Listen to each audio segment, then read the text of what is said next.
সবুজের অরণ্য, চারিদিকে শ্যাল ও শালে ভরা কত শত গাছ, আর মাঝে মধ্যে হাতির ডাক।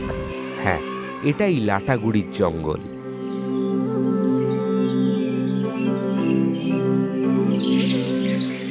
এই জঙ্গল গজাননের জঙ্গল হিসেবেই বেশি পরিচিত। আর এই জঙ্গলের গভীরে লুকিয়ে আছে উত্তরবঙ্গের এক অদ্ভুত রহস্য, মহাকাল মন্দির।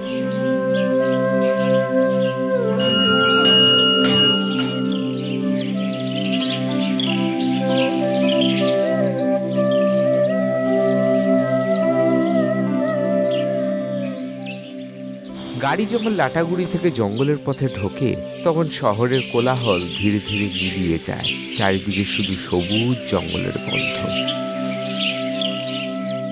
আর নীরবতার মাঝে হালকা হাওয়ার শব্দ।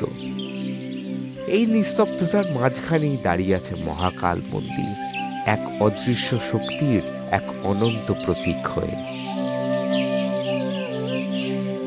লাটাগুড়ি জঙ্গলের মধ্যে এক আধ্যাত্মিক এবং অভূতপূর্ব জায়গা হলো এই মহাকাল মন্দির। দেখে থান মনে হলেও এখানে রোজ পূজিত হয় মহাকাল, এবং মহাকালের পাশাপাশি এই মন্দিরে রোজ পূজিত হন গজানন। কথিত আছে বহু বছর আগে স্থানীয় আদিবাসী সম্প্রদায় এই জায়গায় এক দেব শক্তির অনুভূতি পান। সেই অনুভূতি থেকেই শুরু হয় মহাকালের পুজো।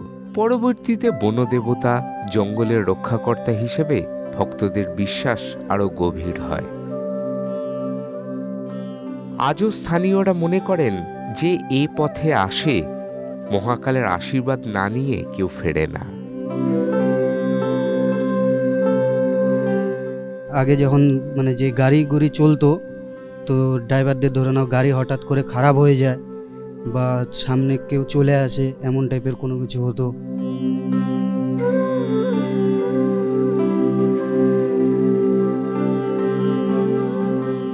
মন্দিরটি খুব বড় না হলেও এর আধ্যাত্মিক শক্তি যেন গাছের পাতার মাঝে, মাটির গন্ধে, বাতাসের শব্দেও স্পষ্ট। ছোট্ট উঠোন, তার সামনে দাঁড়ানো কালো পাথরের মহাকাল, পাশে রঙিন পতাকা, ধূপের ধোঁয়া আর ঘণ্টার ধ্বনি, সব মিলিয়ে যেন জায়গাটা সাধারণ নয়, এক অনাবিল শক্তির কেন্দ্র।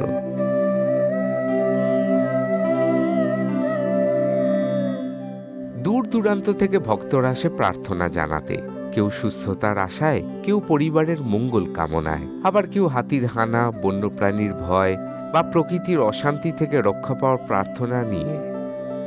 জানা যায় ভক্তদের দেওয়া নিত্য পুজোর পাশাপাশি শ্রাবণ মাস, মহাশিবরাত্রি কিংবা বিশেষ পুজোর দিন হলে মহাকাল মন্দিরে মানুষের ঢল নামে। এখানে দাঁড়ালে মনে হয় মহাকাল শুধু পাথরের মূর্তি নয়, তিনি এই অরণ্যের প্রতিটি গাছ, প্রতিটি ছায়া, প্রতিটি নিঃশ্বাসের মধ্যে বিরাজ করছেন।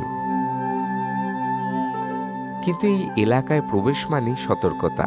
মনে রাখতে হবে, জঙ্গল, বন্যপ্রাণী, বিশেষ করে হাতির চলাচল সবই এখানে স্বাভাবিক।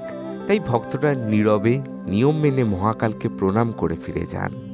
গাইড এবং বনকর্মীদের নির্দেশ আর প্রকৃতির নিয়ম মেনে চলাটাই এখানে সবচেয়ে বড় ভক্তি।